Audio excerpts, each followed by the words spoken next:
Hello again. Hello again. This is Erica LaShawn. How are you? I'm fine. Thank you.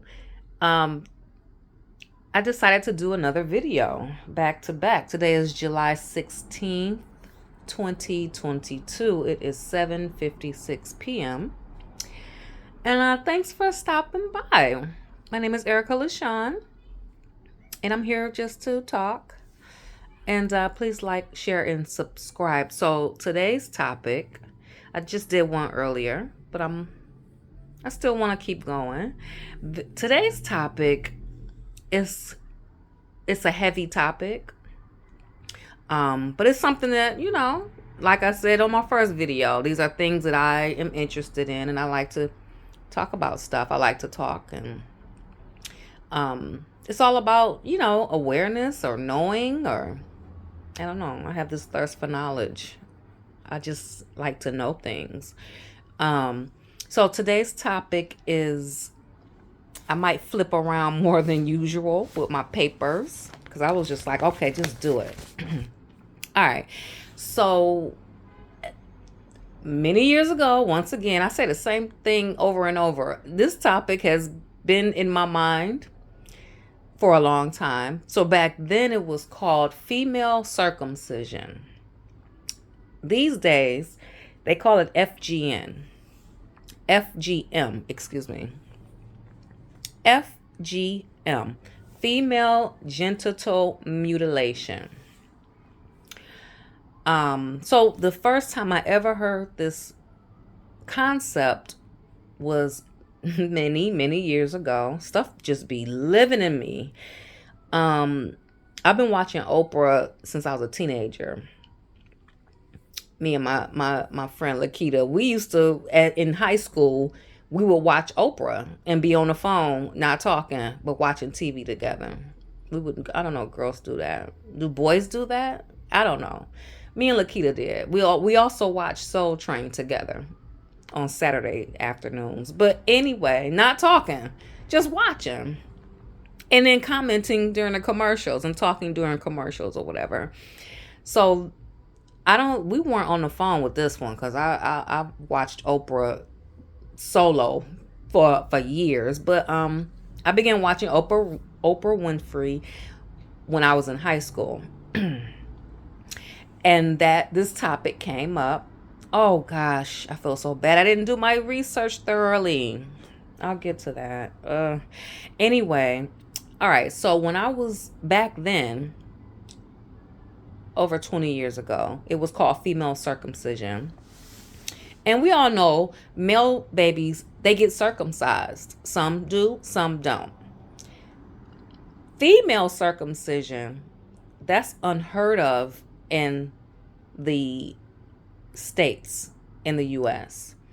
If it happens, I don't want to look into this. I don't even want to know.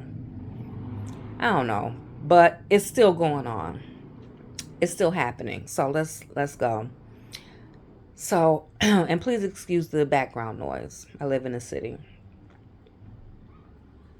I live in Brooklyn. Female genital mutilation, FGM, also known as female genital cutting, female genital mutilation / cutting, which in parentheses they have the FGM / C.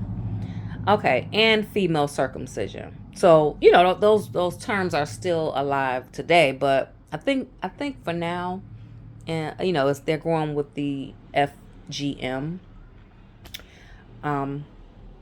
But it's a ritual, cutting or removal of some or all of the external female genitalia. So when I was watching Oprah as a teen, Oprah had a well-known model from Africa, and I cannot remember her name, and I should have got it before I started this, but I cannot stop. I almost stopped it. One take, Jake. I almost stopped it. Nope, I'm going to keep going. If you want to know, look her up. I'm not stopping. All right, so it's a ritual, like I said, cutting, removing some of all of the female genitalia. So,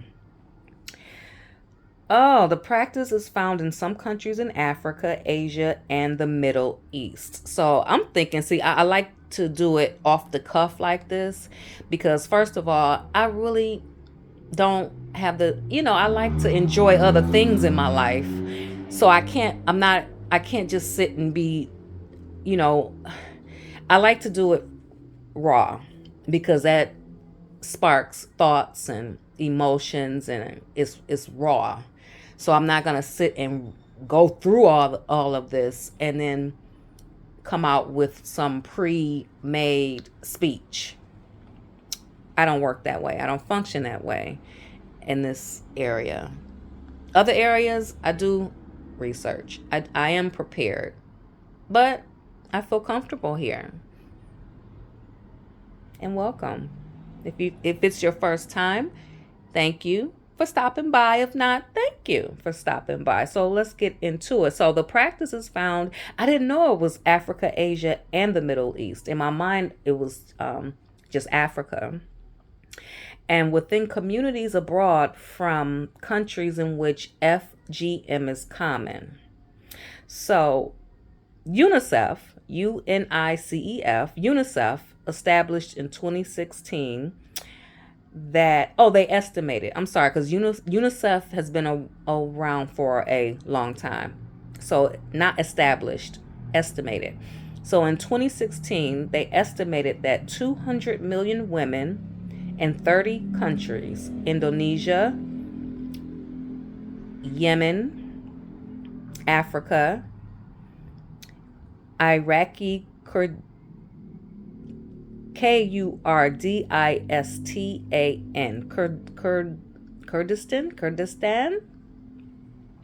It's happening there too. So it's just not Africa, it's other continents and other places. But typically carried out by a traditional, I'm going to say circumciser, because I'm just trying to use phonetics. It looks like circumciser, the circumciser, the person, using a blade. FGM is conducted from days after birth to puberty and beyond. No. All right, I'm going to have to put my seatbelt on. In half of the countries for which national figures are available, most girls are cut before the age of 5. Procedures differ according to the country or ethnic group. They include removal of the clitoral hood and clitoral glands, removal of the inner labia, and removal of the inner and outer labia, and closure of the vulva. I hope you paid attention in anatomy or biology or human, whatever class you took, whatever. If you know the female body or our genitalia and what it consists of, we have names for the stuff that's down there. So as I'm reading this, what I just read, they getting rid of the whole kit and caboodle. And the part where it talks about closure, where am I? I'm gonna be all over this. And closure of the vulva. So okay, so when I was watching Oprah as a teen, Oprah had the well-known model from Africa on there, and she was a survivor of female circumcision or FGM. And Oprah was trying to bring awareness to the world about what's going on. And the model, I feel so bad. You can Google it. She was on there, and I remember her saying she was taking Oprah through, you know, what goes on, what went on in her community, her little town, or whatever you call it, her little, place that she grew up or whatever. And I remember hearing her say that with the closure stuff. Now, she said that, oh gosh, she said that this is happening in huts, unsanitary environments, unsanitary conditions. Um, Forget a surgeon. This is nowhere near. Oh my gosh. The model on Oprah said they can use a sharp rock, like a rock, and they shave it and saw it, shave the rock down and to make it have a sharp edge on it. It could be whatever. It could be whatever. Anything sharp. Um and she said that they will put something in your mouth to bite down on to help you get through the pain. No anesthesia, nothing. They just going to town down there. And she said they will put something in your mouth. I don't know if it's a stick or a piece of hide, or I'm not sure. I can't remember, but just to so you can have something to bite down on. But before the age of 5, and this one sentence was saying shortly after birth, I'm about to get real serious. Shortly after birth, up to the age of 5, it's appalling. Sorry. My spit went down the wrong tube. I think I'm getting myself excited. Let me calm down. Procedures differ according to the country or ethnic group. I might read this whole thing because I want to know. I need to know. They include, okay. All right.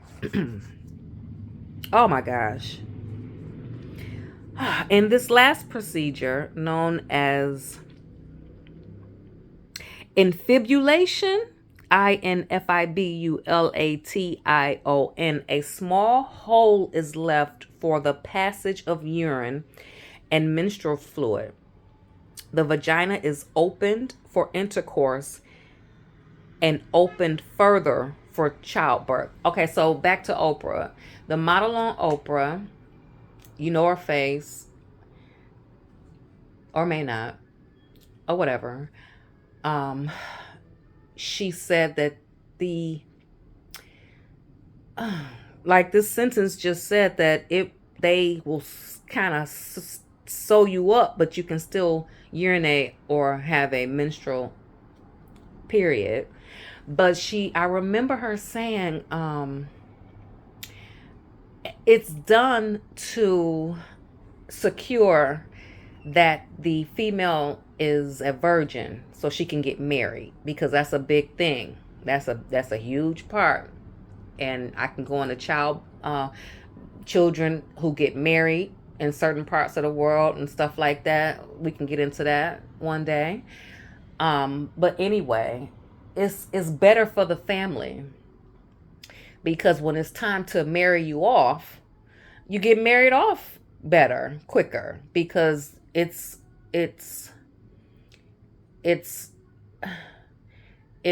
a way of letting the potential suitor or husband or whatever, he knows that she is a virgin. And on Oprah, she was saying that like on their wedding night or whatever, when it's time to like consummate the marriage, and they please bear with me because I'm talking and I'm thinking at the same time, so my mind bounces around. But they put it's like the sacred sheet or a sacred towel or something like that. It's something that they use, like a sheet. And once the young lady, because these are not women, that's a whole other story about child brides. these females are not full-blown women yet. And the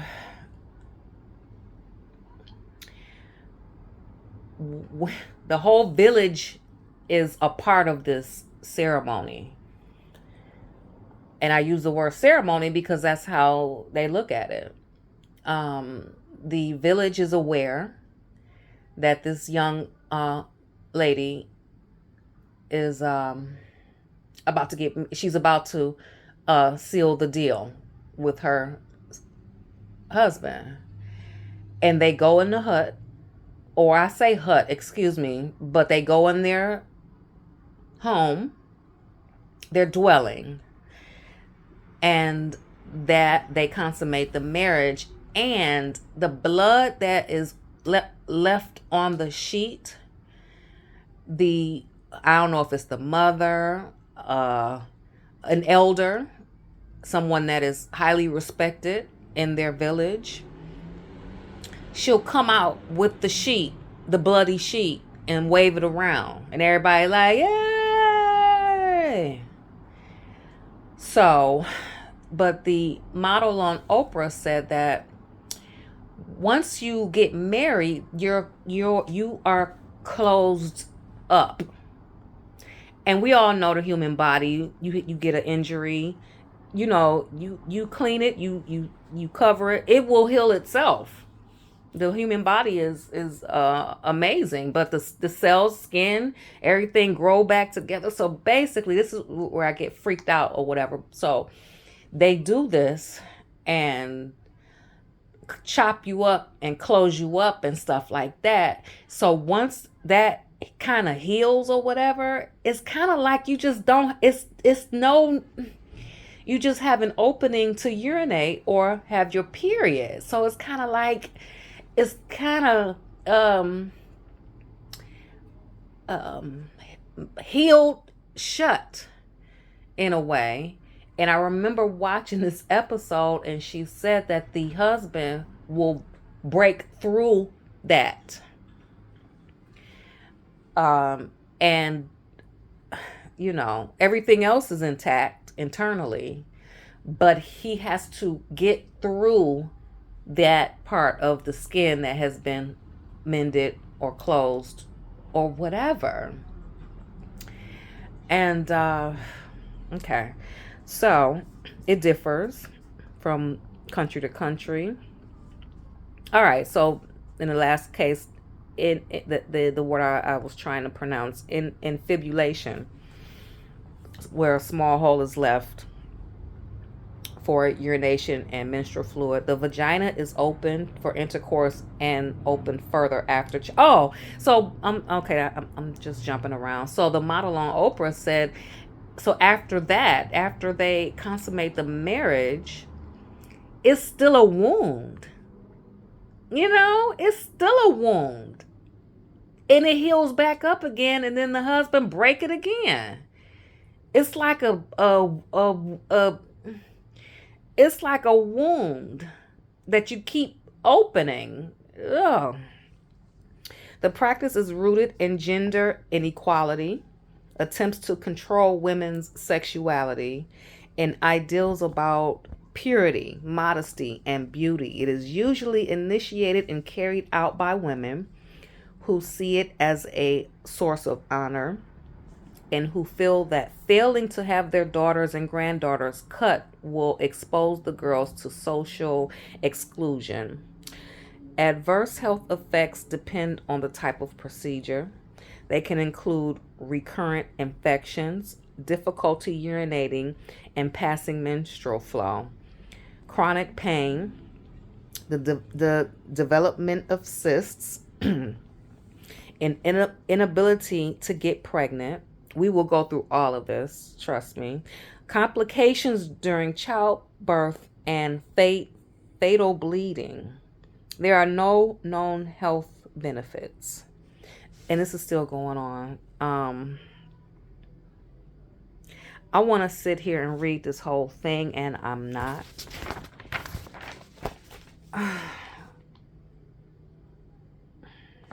Please excuse the flipping. I'm thinking. So,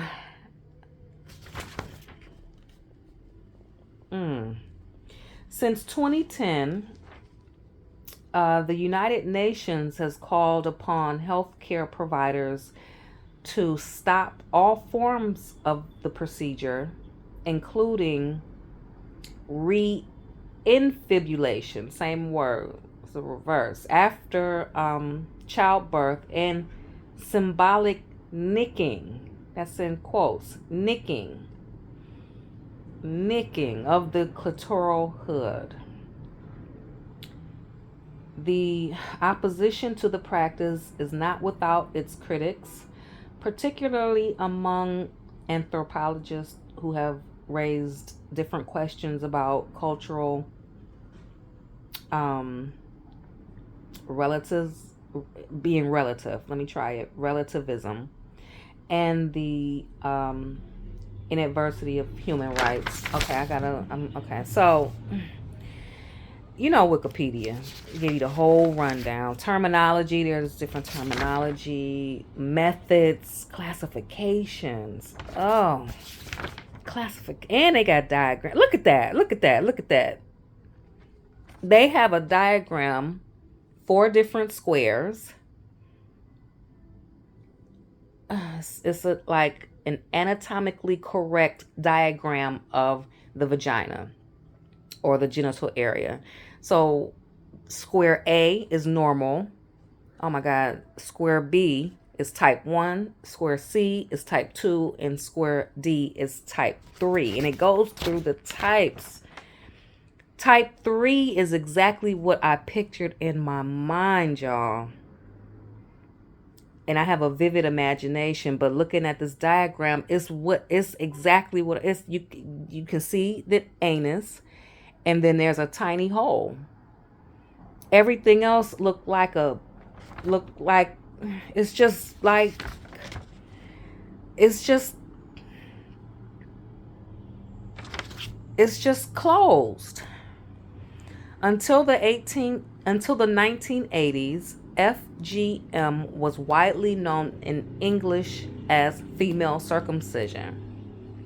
Yeah, back in the 80s. I think, yeah, my timeline is on. Back in the 80s, I was watching Oprah. 90s, 80s, 90s. Oh, okay.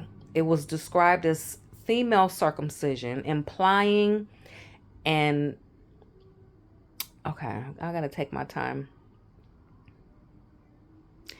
Implying an equivalence in severity with male circumcision. So basically, I'm learning as I go. They were trying to say it's the same.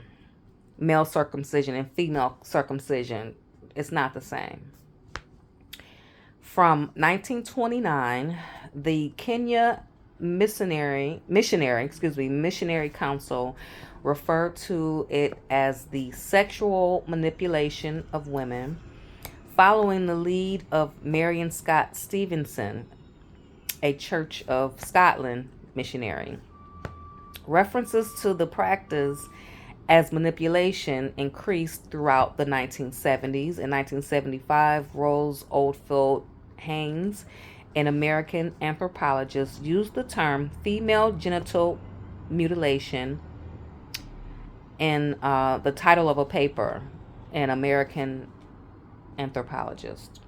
And 4 years later, Fran Hosken, Hosken, called it mutilation in her influential, the Hoskin Report. Genital and sexual mutilation of females. Oh, okay, I'm reading it wrong. In her influential, it's called the Hoskin Report, genital and sexual mutilation of females. So Hoskin wrote something about it as well. The Inter-African Community on Traditional Practices Affecting the Health of Women and Children began referring to it as female genital mutilation in the 1990s. And the World Health Organization, WHO,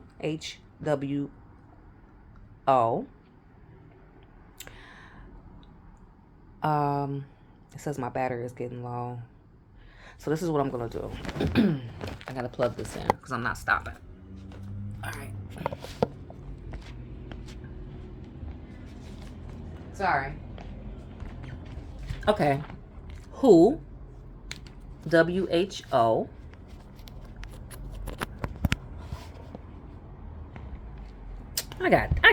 What that? I'm on 64%. Okay, anyway. So I'll just sit here on the floor.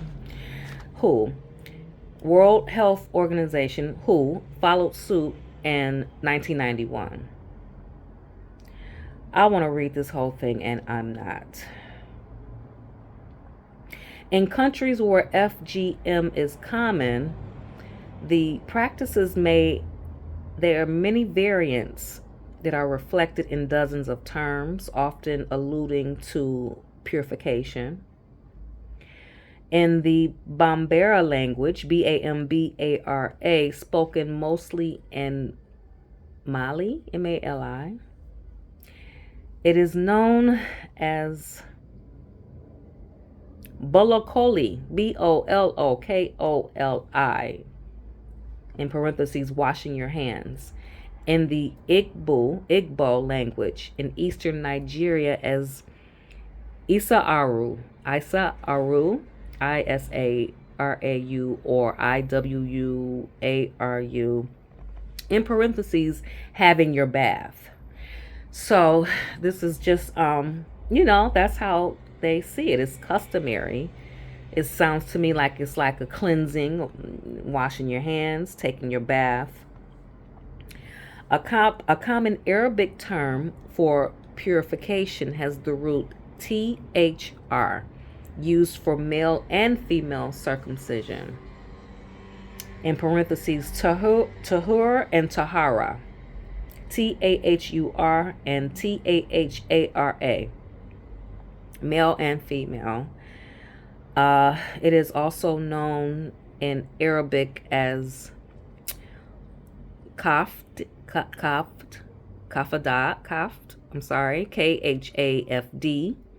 or KHIFAD.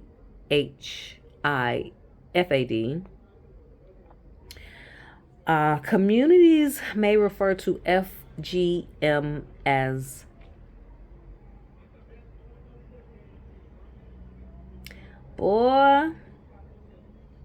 pharaonic, and quote unquote PHARAONIC, for infibulation, and Sunna, SUNNA. Okay, circumcision for everything else.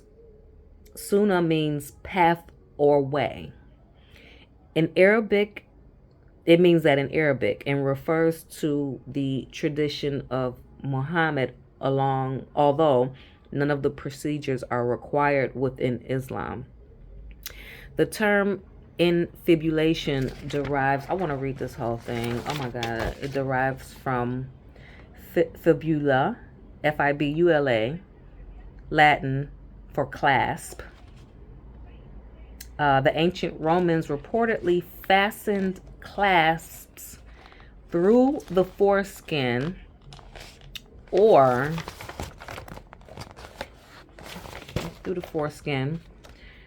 of slaves to prevent sexual intercourse. The surgical infibulation of women came to be known, staples are in the way, came to be known as pharaonic circumcision in Sudan, and as Sudanese circumcision in Egypt. In Somalia, it is known simply as Qodob, QODOB, in parentheses, to sew up. I'm going to try to move through this because I will sit here like I'm alone reading this myself. So it goes into methods. The procedures are generally performed by a traditional circumciser, cutter, or execuse in the girl's home, with or without anesthesia.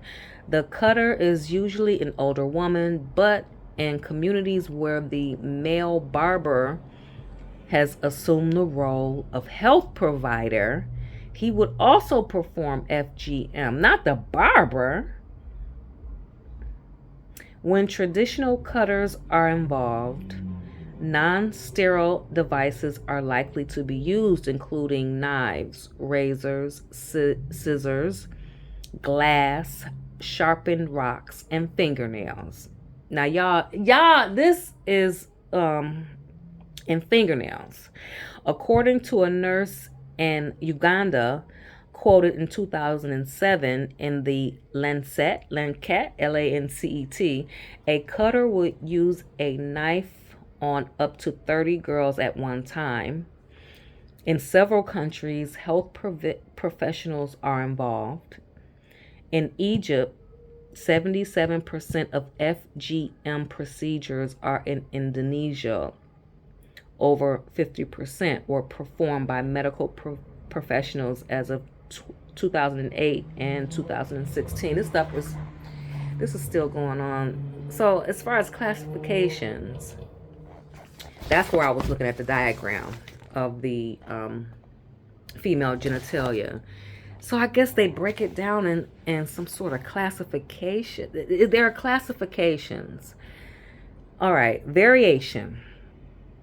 The WHO, UCNF, and UNFPA issued a joint statement in 1997 defining FGM as, quote, all procedures involving partial or total removal of the external female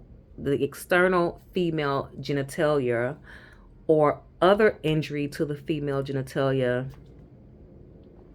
the genital organs, whether for cultural or non-therapeutic reasons. So in 97, they were, okay. So let me go on. Are they saying that? All right. The procedures vary according to ethnicity and individual practitioners. During 1998, a survey in Niger, women responded with over 50 terms when asked what was done to them. Translation problems are compounded by the women's confusion over which type of FGM they experienced, or even whether they experienced it. Studies have suggested that survey responses are unreliable. In 2003, there's a study in Ghana, and it found that in 1995, 4% said they had not undergone FGM, but in 2000 said they had. So I don't know. Are they keeping it a secret? Is it denial? Is it yes, me too? Or no, I didn't. I did, but I'm not going to say anything. But in 2000, okay, they said that they had. While 11% switched in the other direction. Yeah, it's a cover-up. It's a cover-up. And they know it's wrong. In Tanzania, in 2005, 60% reported FGM, but a medical exam found that 70% had undergone it. Wait, 60% were reported, but a medical exam found that 73% had undergone it. It's a cover-up. In Sudan, in 2006, a significant percentage of infibulated women and girls reported a less severe type. So it gets into the types. So as time went on, the types improved, the procedure improved. If I'm saying this right, you get what I'm saying? Because I'm looking at normal, and I'm looking at type 1, type 2, and type 3. So maybe they scaled it back a little bit. They fell back a little bit because somebody noticed wrong. So type 1.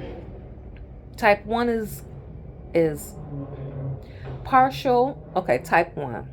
I'm looking at it. Partial or total removal of the clitoral glands. It's the external and visible part of the clitoris, which is a sensitive part of the female genitalia, and or the prepuce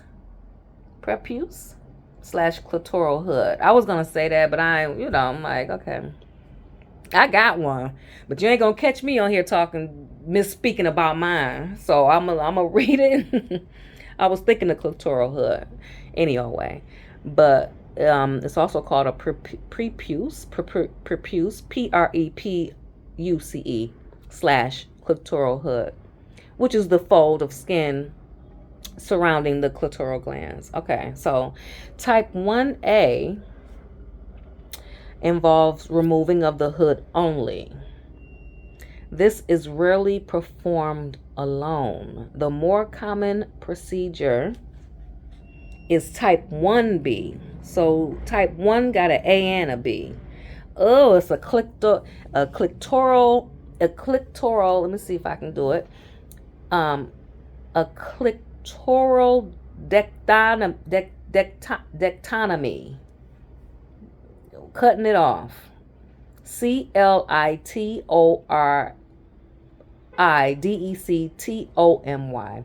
The complete or partial removal of the clitoral glands. In parentheses, the visible tip of the clitoris and the hood. Oh, the circumciser pulls the clitoral glands with her thumb and index finger and cuts it off. This is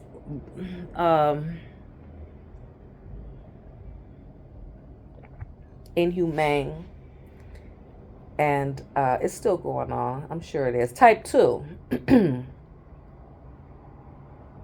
Excision is the complete or partial removal of the inner labia, with or without removal of the clitoral glands or outer labia. Type 2A is removal of the inner labia.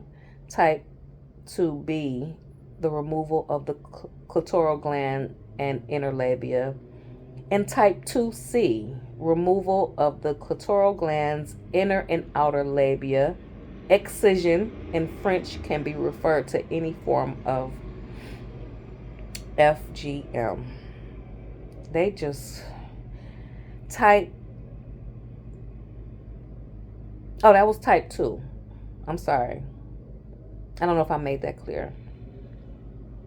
Type 3. Infibulation or pharaonic circumcision. I struggled through that earlier, but the quote-unquote sewn closed category is the removal of the external genitalia and fusion of the wound. So that's when I was trying to explain how it's just closed. It's closed, and the skin will fuse together, and it's a wound like any other wound. So it's fusion of the wound. The inner and outer labia are cut away or without removal of the clitoral glands. Type 3 is found largely in Northwest Africa, particularly. It's a lot of places in Africa that do this, and you can look it up just like I did. According to one 2008 estimate, over 8 million women in Africa are living with type 3. 8 million. 8 million is going around looking like this right here, type 3. The whole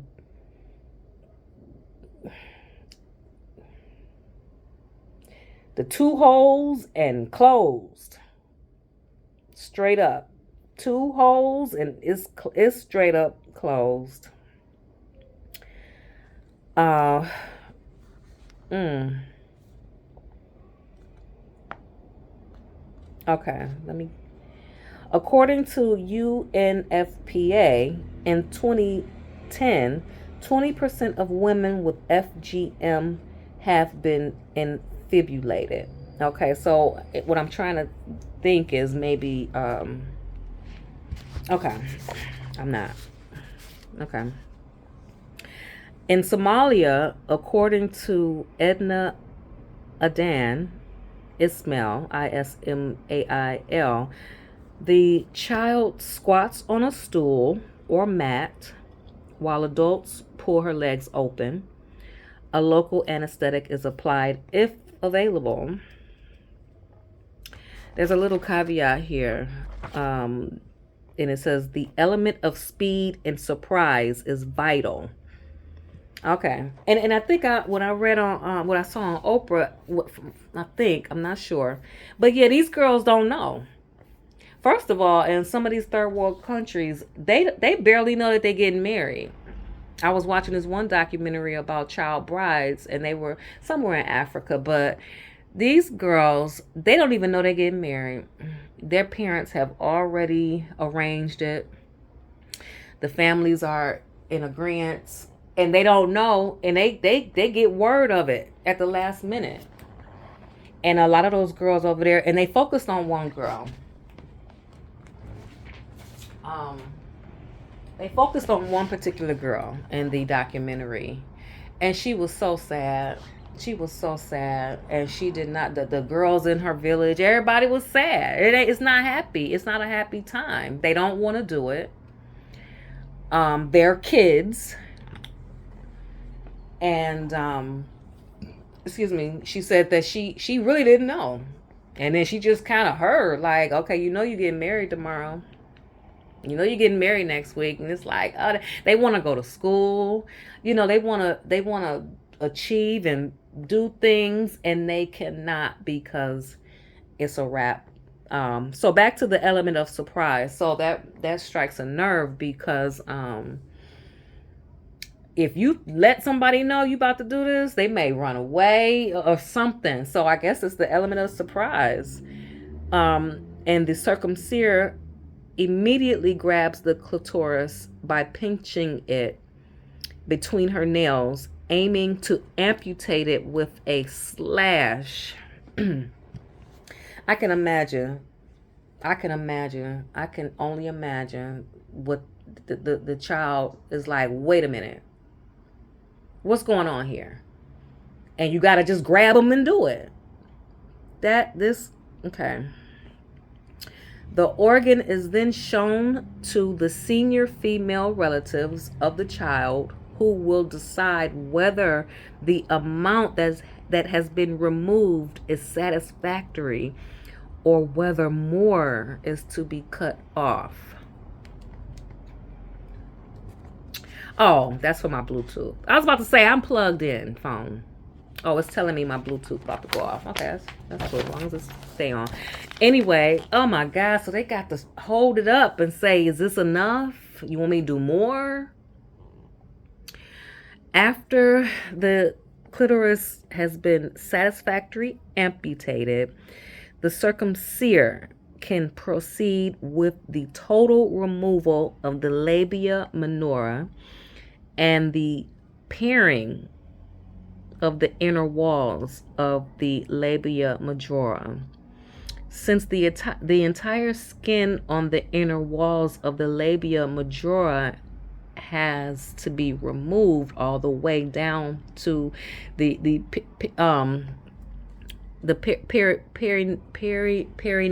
perineum. I know this word. It's that space between the anus and the like the urethra. That little space. So, they can go down all the way down. This becomes a messy business. By now, the child is screaming, struggling, and bleeding profusely which makes it difficult for the circumciser to hold and bare fingers and nails on the slippery skin and parts that are to be cut off or sutured together. This is, having ensured that, oh my God, it's butchering.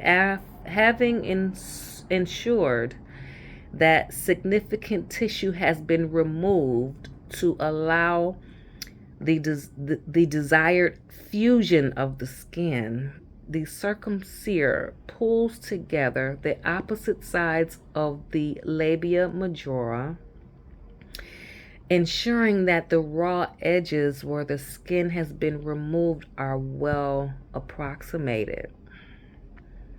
So she lining it up. She lining up the two sides, making sure it's good before she sew them together and close it, like this diagram that I'm seeing. The wound is now ready to be stitched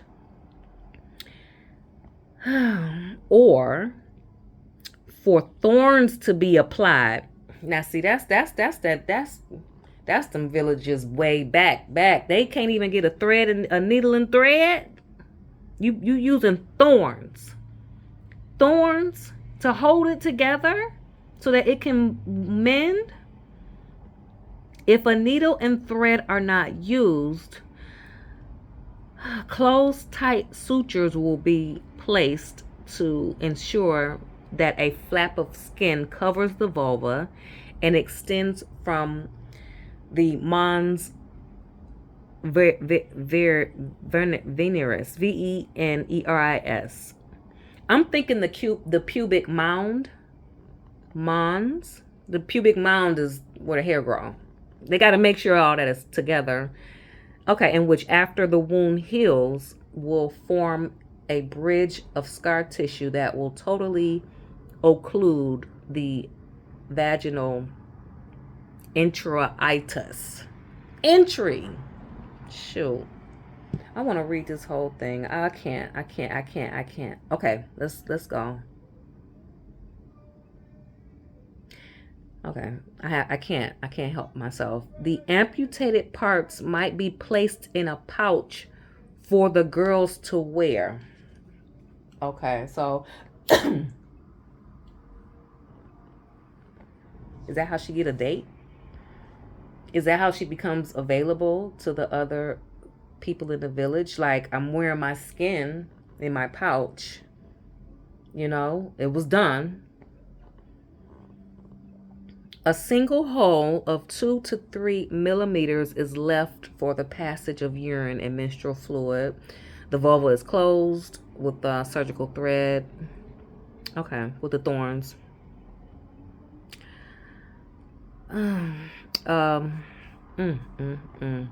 It might be covered with a this word I don't know. Poultice.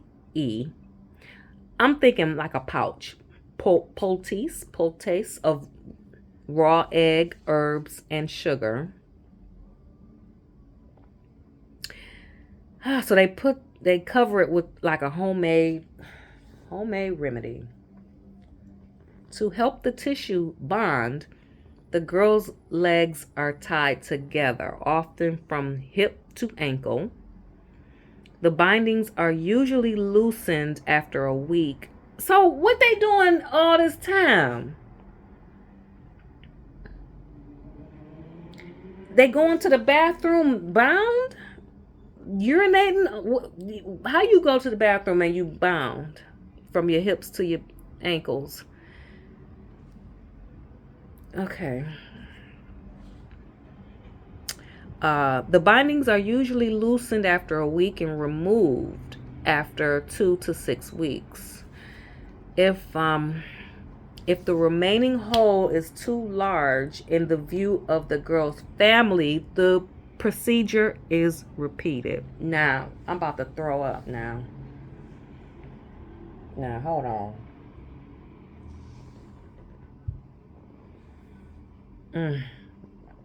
The vagina is opened for sexual intercourse for the first time, either by a midwife with a knife or by the woman's husband with his penis.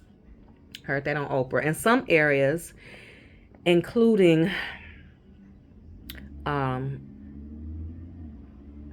is Somaliland land. Female relatives of the bride and groom might watch the opening of the vagina to check that the girl is a virgin. This is horrible. Everybody looking at your business, reopening your business. Ugh. The woman is opened further for childbirth by defibrillation or de-infibulation. So that hole that they made. So what? And closed again afterwards. In parentheses, reinfibulation. Reinfibulation can involve cutting the vagina again to restore the pinhole size of the first infibulation. I didn't know it went this far. The opening, the closing, the opening, the closing. Excuse me. This might be performed before marriage and after childbirth, just to prove that the woman is like I said earlier, like to reduce sexuality or modesty,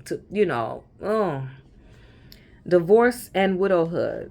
Okay, this might be performed before marriage and after birth, divorce, and widowhood. So no matter what you go through in your life, you have a baby, get married, get divorced, you still got to be open and closed and open and closed. Hanny Lightfoot Klein interviewed hundreds of women and men in Sudan in the 1980s about sexual intercourse with type 3. Type 3 is that closed shut, everything gone. You got two holes. The penetration. Okay, so I didn't go through the whole caveat. I kind of skipped. Oh, I did. I went through the whole caveat. Okay, so it's back to a normal paragraph. So, oh no, this is another caveat. The penetration of the bride's infibulation takes anywhere from 3 to 4 days to several months. Some men are unable to penetrate their wives at all. In my study, over 15%. So, whoever I may have read it, who's ever doing the study, and the task is often accomplished by a midwife under conditions of great secrecy, since this reflects negatively on the man's potency. Oh. So, what I'm thinking is done in secrecy by the midwife because it's a negative reflection on the man. So I guess in so many words, it's kind of like, so you can't get in there? What's up with you? You can't break through that? This is 6. Some who are unable to penetrate their wives manage to get them pregnant in spite of the infibulation. And the woman's vaginal passage is then cut open to allow birth to take place. I can't. Those men who do manage to penetrate their wives do so often, or perhaps always, with the help of the little knife, quote unquote. No. This creates a tear, which they gradually rip more and more until the opening is sufficient to admit the penis. This cannot be happening today. It is. I'm sure it is. Oh God, don't make me what? Shit, I don't know what. Type 5. There's a type 5. They don't have type 5 on the. What is a type 5? Type 4.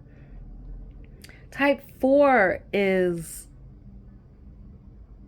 quote, all other harmful procedures to the female genitalia for non medical purposes, including prickling, piercing, incising, scraping, and cauterization. Cauterization. I'm assuming, I don't know, type 4 is doing stuff. You just down there slicing and dicing. It says for non-medical purposes. So these women are getting picked and prodded and pulled and teared. It includes nicking of the clitoris, burning or scarring the genitals, and introducing substances into the vagina to tighten it. What's going on over there? Labia stretching is also categorized as type 4. I'm already at 5614, and I'm just getting started. Common in southern and eastern Africa, the practice is supposed to enhance sexual pleasure for the man and add to the sense of a woman as a closed space. From the age of 8, girls are encouraged to stretch their inner labia using sticks and massage. Girls in Uganda are told they may have difficulty giving birth without stretching their labia. And the model on Oprah, Oprah asked her. I think she became a mother. She had reconstructive surgery down there. So I can't remember if she was a mother or not. I think she was. I don't know. Find it. It just goes on and on. Okay. I gotta keep moving. Complications. So there are short-term complications, long-term complications. It gets into pregnancy and childbirth, psychological effects, and sexual function and stuff. So I gotta keep going. So FGM. As far as complications are concerned, FGM harms women's physical and emotional health throughout their lives. It has no known health benefits. Said that earlier. The short-term and late-term complications depend on the type. We just went over the types, 1 through 4, of FGM. Whether the practitioner has had medical training or whether they used antibiotics or sterilized or single-use surgical instruments. See, that's up for grabs, because we read earlier they can do up to 30 girls with the same tool. So let's go. It depends on whether or not they was doing it, trying to do right, just going willy-nilly.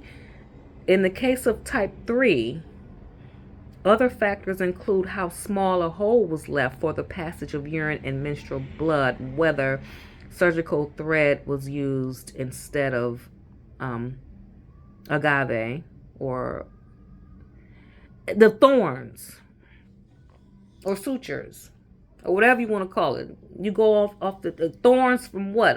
A plant, a tree? And whether the procedure was performed more than once. For example, to close an opening regarded as too wide, or reopen one too small. I gotta keep going because I don't want to. So long-term complications. Late complications vary depending on the type of FGM. They include the formation of scars and keloids that lead to obstructions, cysts. They may become infected. There's a term here, neuroma, neuroma formation, in parentheses, growth of nerve tissue. So it's a mess down there. It's a mess. You got all type of stuff going on, cysts and keloids, and this is horrendous.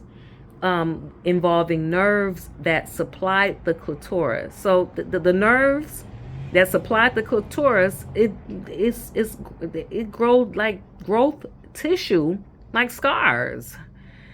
An infibulated girl may be left with an opening as small as 2 to 3 millimeters. Said that it can be okay.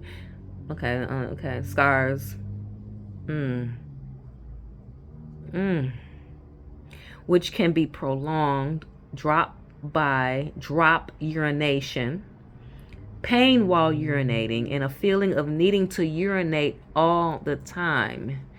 Urine can collect underneath the scar, leaving the area under the skin completely wet, which can lead to infection and the formation of small stones.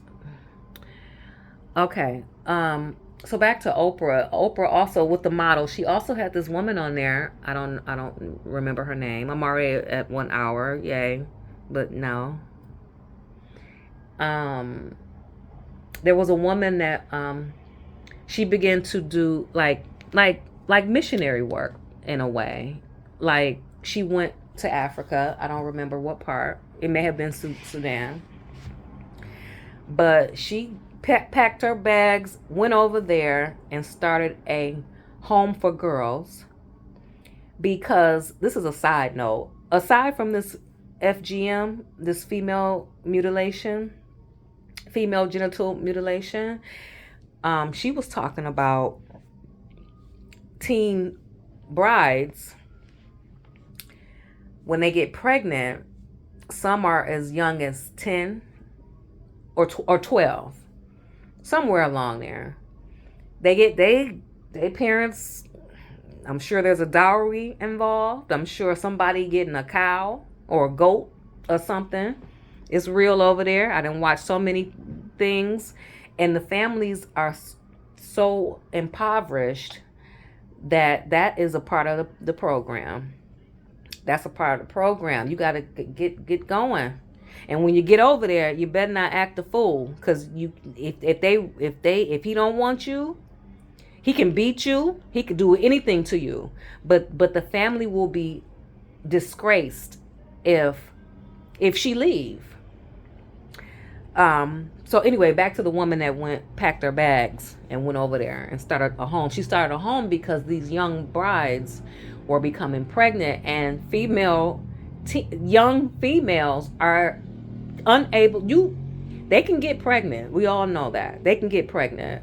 However, their body, they're an adolescent, they're a child, cannot withstand or withhold carrying a child like a fully developed female. And we ain't talking like 17, 18. That's happening now. 16. It's little girls getting pregnant all the time. We talking 10, 11, 12, stuff like that. So they can't carry, they carry the baby, but after it's said and done, it creates a hole in their there's a part of the body where it damages the bladder in some sort of way, because they're not developed enough physically to go through something like that. So they develop this condition. I don't know what it's called, but it's a thinning of like the walls of either the walls of the uterus or the bladder. It messes them up internally to the point where they can't hold their urine. So they urinate on themselves. They have incontinence. They cannot not hold it because of being impregnated so early. So what happens to them? This was the lady who started the girls' home. She was explaining that These young ladies are ostracized in their village because they stink. And it's not just urine, it's waste. Excuse me. It's waste. One and two. So it's something is happening, something is damaged internally, and they cannot hold their waste. So they become ostracized from the village because when they walk around the village, they're leaking and stinking. And they leave trails of their waste when they walk.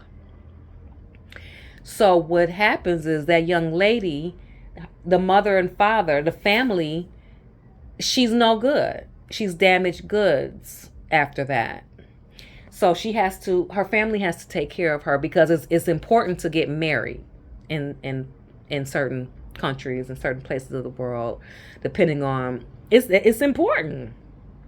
You know, it's important. You're going to have to get up out of here because we need a new cow. We need a new goat. We got to pay this. We need food. We need to eat. I married your daddy like this, and you about to do the same thing type deal. So she's nobody wants her because she stinks. And so the families have to the lady on Oprah said that the girls often retreat into their little dwelling and stay there. They just stay there. They don't come outside. They don't socialize. They don't do anything because they are embarrassed and they have that condition and it's offensive. They have an odor and stuff like that. So the parents basically end up caring for their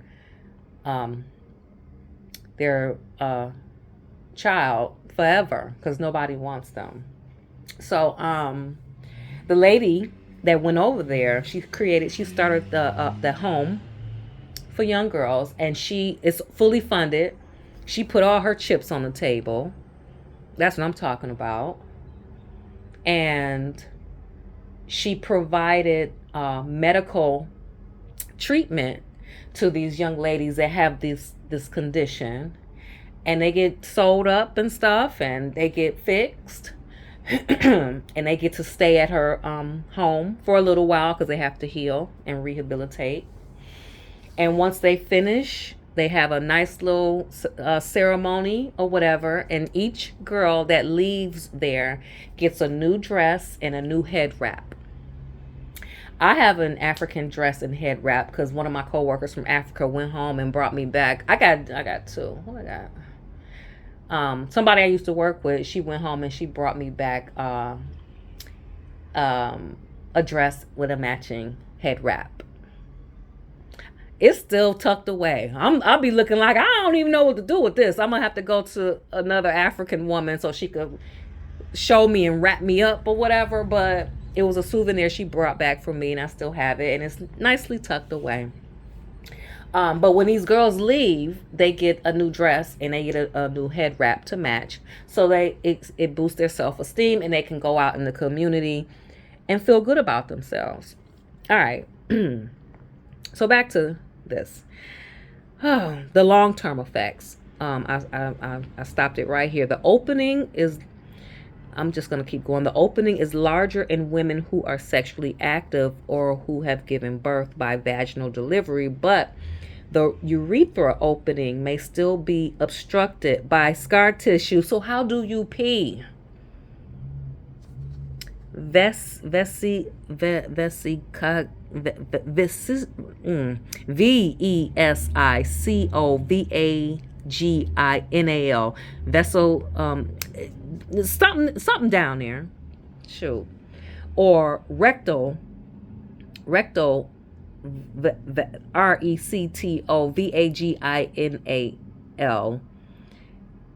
fistulae, fistulae. That's a whole term.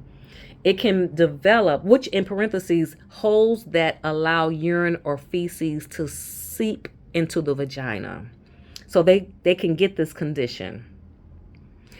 The holes that allow urine and feces to seep into the vagina. Oh gosh. This and other damage to the urethra and bladder can lead to infections, incontinence, pain during sexual intercourse, and infertility. So let's keep going. This is a little heavy. Pregnancy and childbirth. So FGM may place women at higher risk of problems during pregnancy and childbirth, which are more common with the more extensive FGM procedures. Infibulation. We know this word now. That's how that little hole. Infibulated women may try to make childbirth easier by eating less during pregnancy to reduce the baby's size. Oh my God, childbirth. Ooh. So a baby got to break through all of that, the scar tissue, the keloids, the little hole. In women with that word, the vesicovaginal or rectovaginal fistulae, it is difficult to obtain clear urine samples as part of prenatal care, making the diagnosis of conditions such as preeclampsia harder. Cervical evaluation during labor may be impeded and labor prolonged or obstructed. So then what they do? What if it's obstructed? Ooh, they got to cut it again. The third degree laceration or tears, anal sphincter damage. Okay, y'all smart. And emergency cesarean section are more common in infibulated women. And I was thinking that. So what they do, they'll probably do a C-section or whatever. But now I don't trust none of that. What tools they got? A rock, some scissors, a razor to do the circumcision? Oh, neonatal mortality is increased. Yeah, because they straight up cutting up. They don't know. The WHO, HWO, they estimated in 2006 that an additional 10 to 20 babies die per 1,000 delivered as a result of FGM. The estimate was based on a study conducted on 28,393 women attending delivery wards at 28 obstetric centers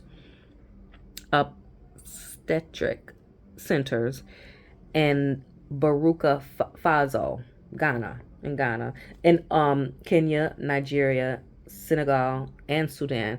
In those settings, all types of FGM were found to pose an increased risk of death to the baby, for 15% higher for type 1, 30% for type 2, 55% for type 3. The reasons for this were unclear, but may be connected to genital and urinary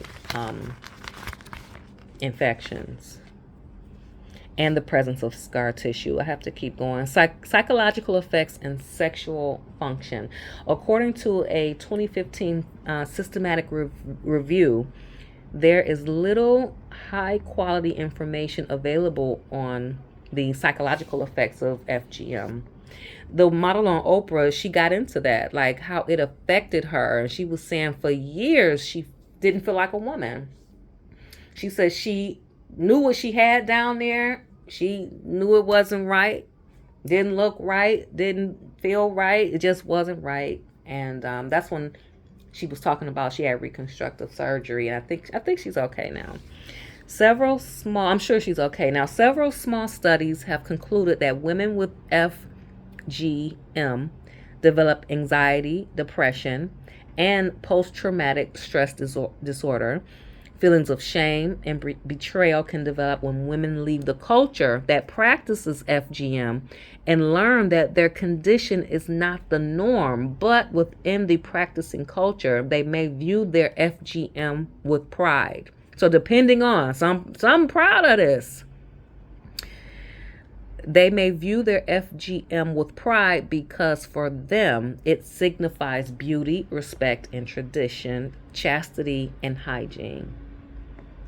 That's an oxymoron. It's not hygienic at all.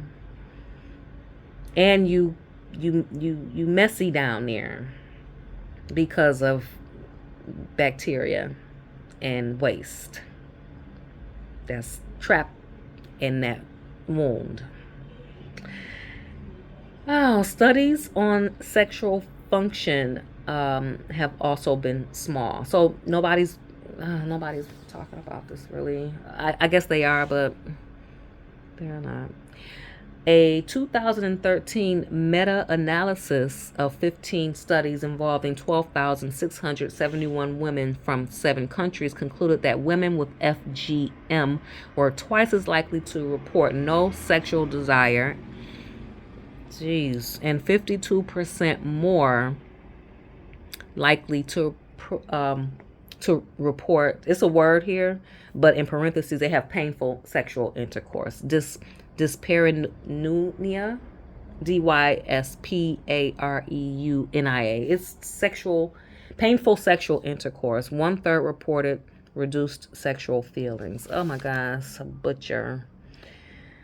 It talks about distribution. The types. We went over the types already. Age.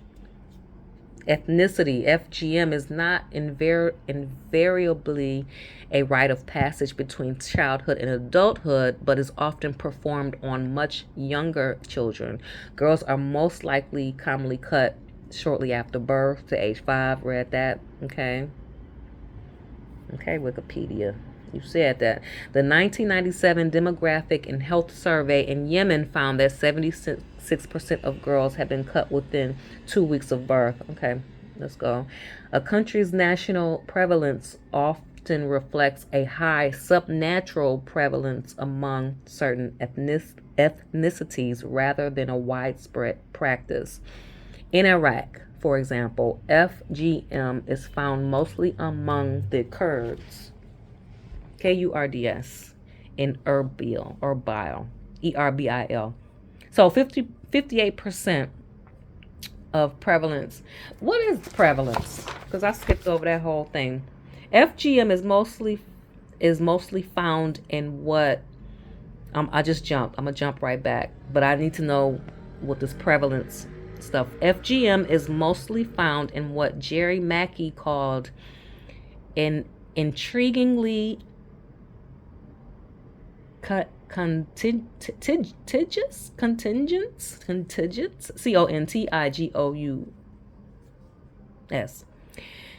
zone in Africa, east to west from Somalia to Senegal, and north and south from Egypt to Tanzania.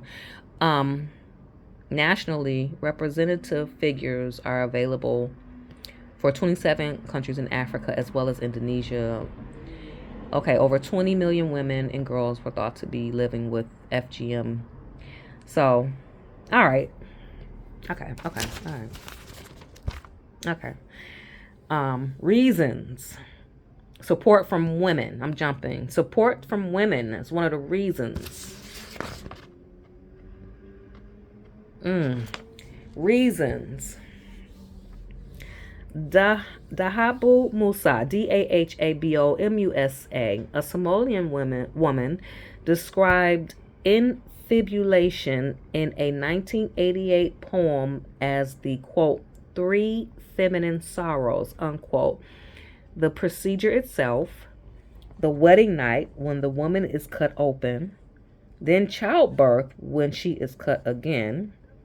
Despite the evident suffering, it is a woman who organized all forms of FGM. Well, it was done to them. They passing that down. All of them got. Anthropologist Rose Oldfield. Okay, she wrote that. Rose Oldfield Haynes. I don't know if I said that. Wrote in 1975 that educated Sudanese men who did not want their daughters to be infibulated would find the girls had been sewn up after the grandmothers arranged a visit to the relatives. Scandalous. The daddy like, nah, leave it alone. And the grandmother do it anyway.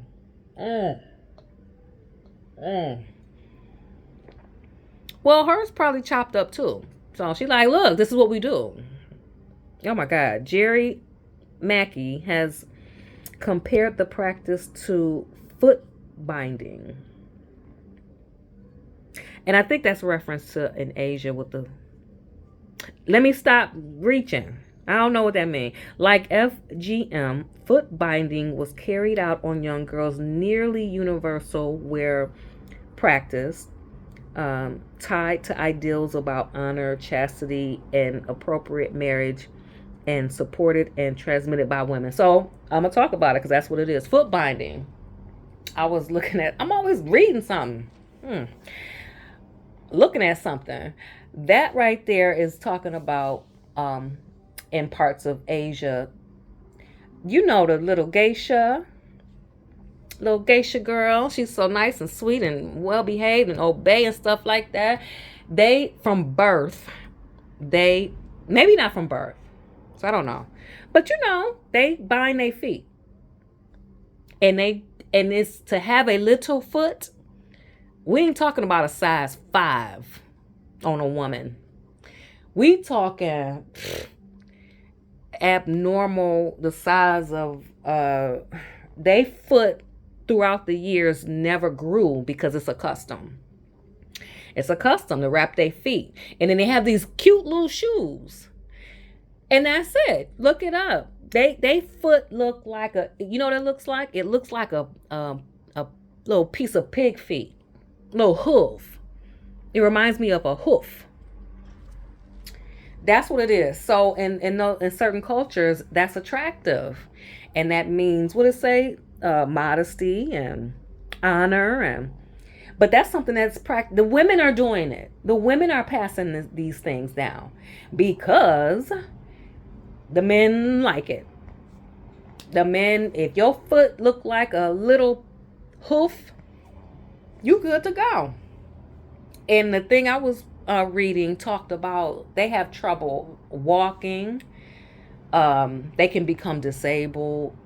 But it's a good thing. That's attractive when your foot looks like if you look at your foot and just take half of it, the front part. Just divide your foot in half. That they little feet look like that. The toes, everything is all smushed. It's a tiny foot. I'm looking at my foot right now. It's about this size. They have these tiny, tiny feet, and that's a custom that, But anyway, it's transmitted by women. So they do that. So that last sentence was saying that it's kind of like equivalent to that. Compares the practice to foot binding. Okay. FGM practitioners see the procedures as making not only ethnic boundaries but also gender differences. According to this view, male circumcision defeminizes men, while FGM demasculizes women. Do I really want to go here? Nah. In communities where infibulation is common, there is a preference for women's genitals to be smooth, dry, and without odor. And both women and men may find the natural vulva repulsive. Really? Some men seem to enjoy the effort of penetrating an infibulation. The local preference for... I know the man. Okay. The local preference... I'm just listening to the noise outside. The local preference for dry sex What causes women to introduce substances into the vagina to reduce lubrication? Get out, including leaves, tree bark, toothpaste, and Vicks menthol rubs. I have to read that again. The local preference for dry sex causes, so I guess it's preferred by the man. Maybe it make him feel better. Let me get in here. No help. I'm a man. Causes women to introduce leaves, tree bark, toothpaste, blah, blah, blah. The WHO, HWO, includes this practice within type 4. Type 4 is when it's you a rat. It's a done. I didn't see the picture of 4. I just saw 3. So, and I read 4. 3. 4. 4 is that open shut business. And I just read it. It's medical procedures that have nothing to do with the it has nothing to do with nothing. That's type 4. Type 4 means you just little knife. That means you just done.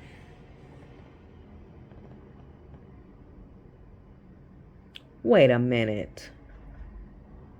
See, now I got to go back now. That's what I get for skipping. I'm going back because they got a picture of this girl right here. This is not the model that was on Oprah. Her name is Fumambai Ahmadu. Fumbai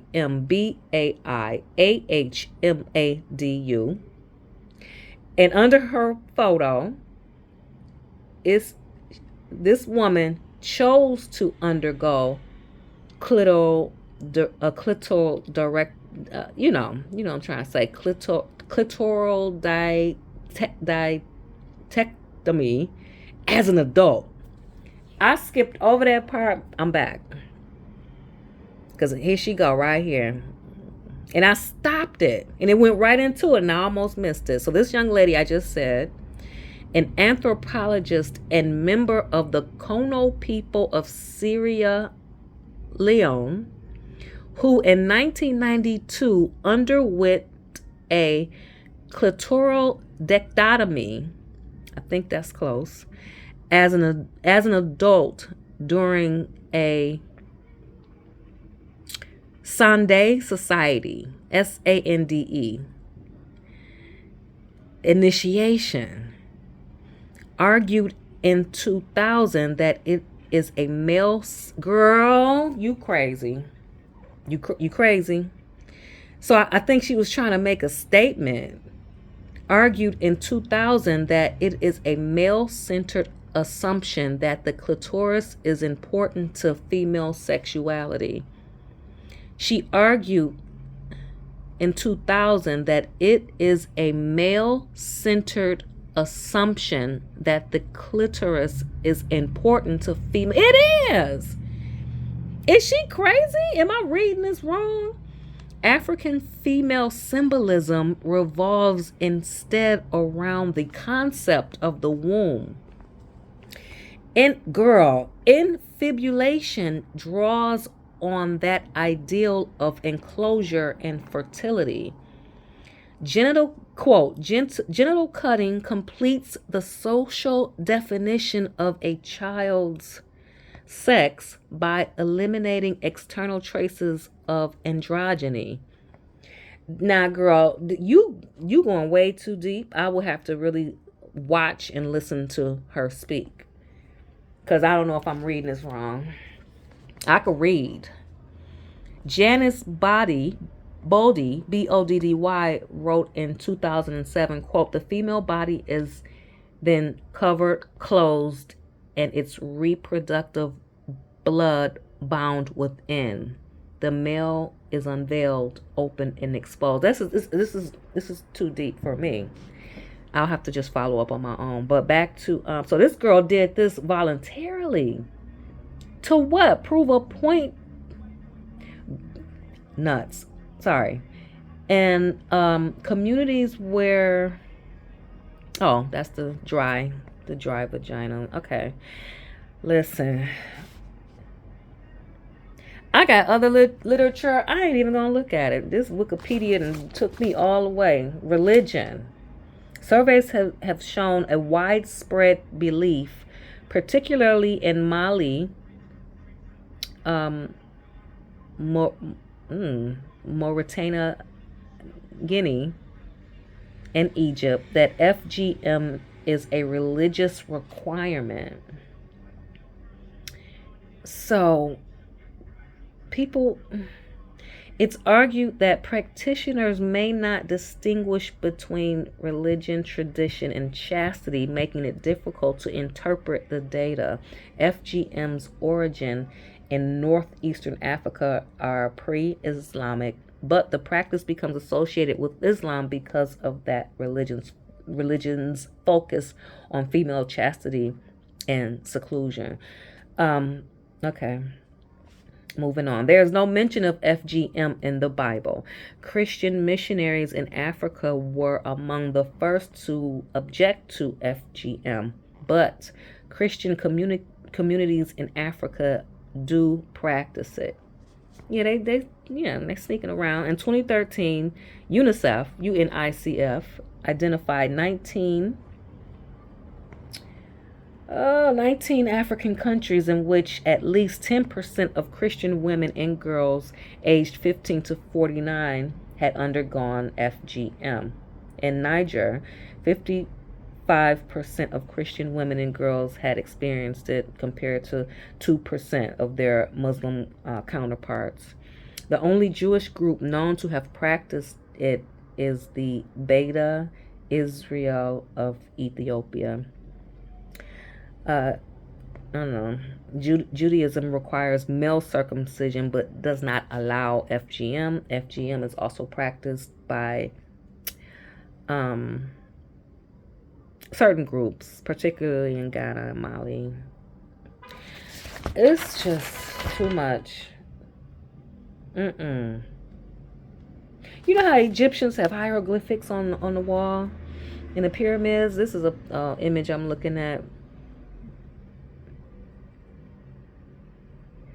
I'm looking at a image like hieroglyphics, and they would, make symbols on the wall in Egypt. It's showing that it's really supposed to illustrate a female circumcision, an uncircumcised girl, and the flakes of skin of an uncircumcised bald man. This is hey, this.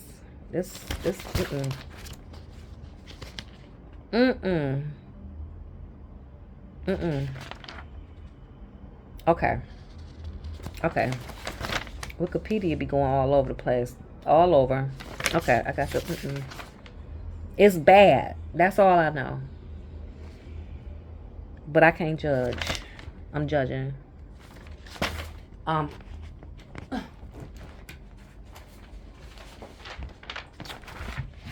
good Jesus. Well, I'm already at an hour and 33. It's the same thing, y'all. It's the same thing. It's out there. It's out there. What is it and why? What is it and why? And it's still happening. This is Hopeful Women and Girls, Tanzania. This is a organization. It's called Hope for Girls, and it was founded by Roby Samueli. Excuse me, RHOBISAMWELLY, the founder of this organization in 2017. I want to see, and on the front of this picture, it's a bunch of young girls, and they got their arms in the air like, oh, were they rescued?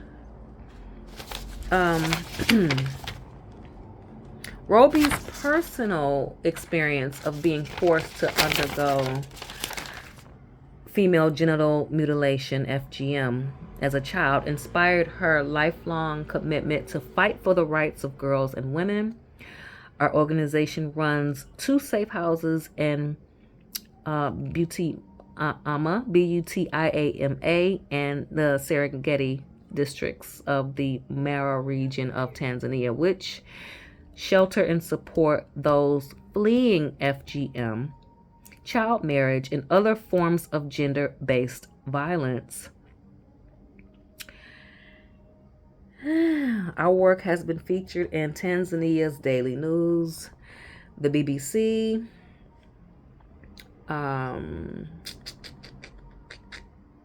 Guardian, and Telegraph. So I'm sure those are all publications over there.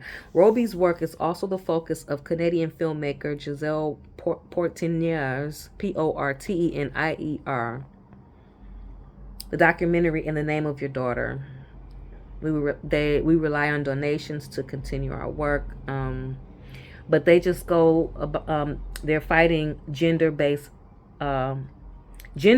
violence, and it continues to be a serious problem in the Mara region of Tanzania. This region has the highest rate of spousal violence in the country, affecting 78% of married women, over 50% of adult women, and married by the age of 18, and 32% have undergone FGM, while only 21% have ever attended secondary education. So they're trying to, they're trying to fight this thing. It's bad. It's bad. It's bad. I'm at 136.40.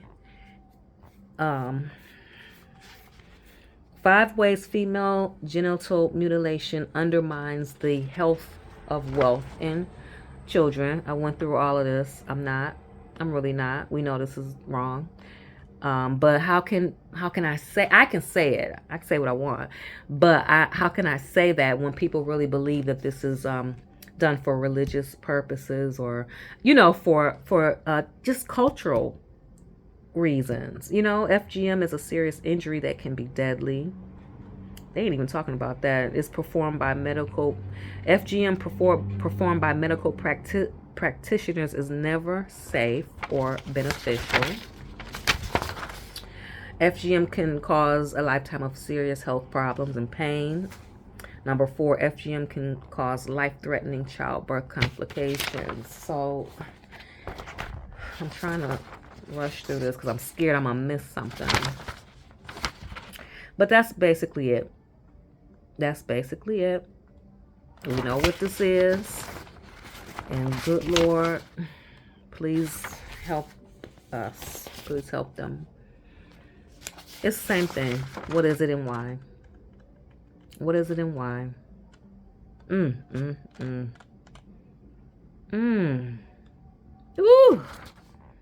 Okay, guys. I'm about to wrap this up.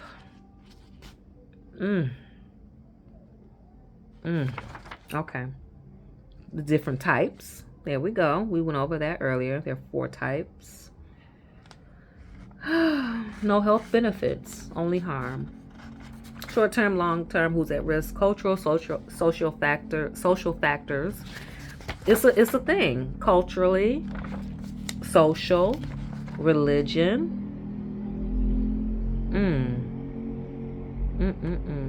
All right. That's it.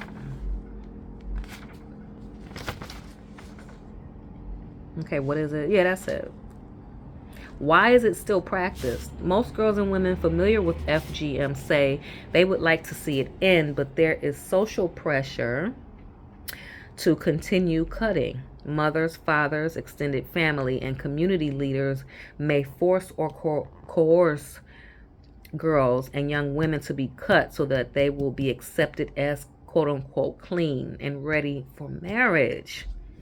But you know what? It just makes me think about certain different parts of the world where somewhere in Africa, they really think that when HIV and AIDS, just went rampant, there were little villages and stuff where they believed that curing HIV and or AIDS, it could be cured by having sex with a virgin. So basically, all in all, they were the rates were the cases were spreading because they were spreading it, but they thought that they were curing it. I was also watching this one thing with albino children in certain parts of Africa. They they have to rescue them and put them in safe havens because it's like a old um, folklore or old wives' tale where if you chop off a limb of an albino child, they are special because they have special powers. Because everybody in Africa, they are all an albino child in Africa stands out. They don't see that often, so it got around. The if you cut off like a part of a limb, they'll take it back to the witch doctor or the person that do the spells in the village or whatever, and they can get they make like a potion. They make like they have healing powers. So there were families that had albino children, and they were scared because these kids was getting kidnapped, um, or they'll just run in the house and chop their arm off and leave, like savage, like it was really like that. So in order to keep those albino children safe, they had to send them to safe havens and stuff. So okay, so I'm just saying it's a big world out here, and in certain parts of the world, third world countries, and so back to the HIV/AIDS thing. Different doctors in Africa. I don't know if America was involved in this. I saw the piece, but I don't know what the states are doing. But they were trying to educate people in those parts of the world about transmission, HIV transmission, how it's transmitted, what it is, how to protect yourself, stuff like that. I have no idea where that would happen with that progress. Um, there's a trend to have the procedure done in a health clinic. Is that better than FGM in unsanitary conditions? It's better not to do it at all. There's no medical reason for FGM, and the long-term effects of FGM are just as harmful either way. Ugh. The medicalization of FGM serves to legitimize a violation of human rights and medical ethics, which is why the United Nations, the International Federation of Gynecology and Obstetrics, and numerous national medical associations have entirely rejected the practice. Good. There's good. Okay. Wait, it serves to legitimize a violation of. They still doing it. Wait a minute. So basically, what I just read, they still, no, ain't good. None of this is good. So I guess they trying to make it medical to legitimize the fact that this is wrong and is violating human rights and medical ethics. It's wrong. There's no beneficial reasons for this. It's wrong, and just because you throw somebody in a hospital bed and do it there, don't do it. Don't do it at all. And they're doing this. Medicalization of the practice is giving rise to an alarming trend. About 1 in 4 girls and women who have undergone FGM were cut by health professionals. They still doing this mess. Medicalization is especially common in Egypt, where nearly 80% of girls who have undergone FGM were cut by medical personnel, compared to 17% of women aged 45 to 49.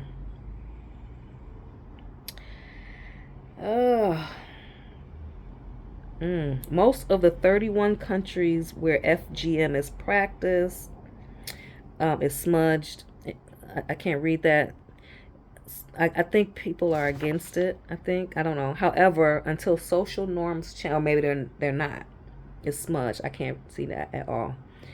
However, is or not, somebody's still for it or not? They're still for it, I think. However, until social norms change, the practice continues in secret. World Vision and other organizations are educating and empowering girls in their communities to end, and it's all smudged, to end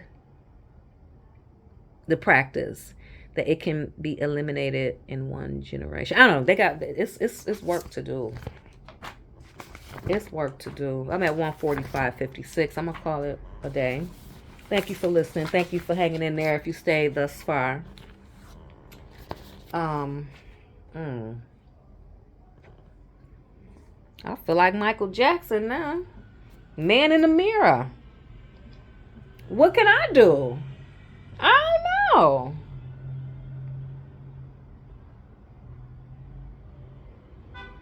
I don't know. I'm getting off.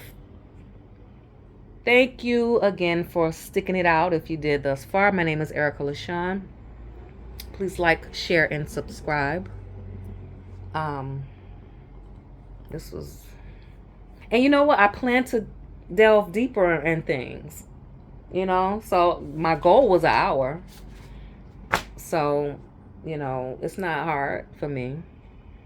So I plan to, I have one, I got certain things I'm reluctant to talk about. This one, I'm like, ooh, I think I might do it anyway. All right. Thank you for listening. See you next time. Bye.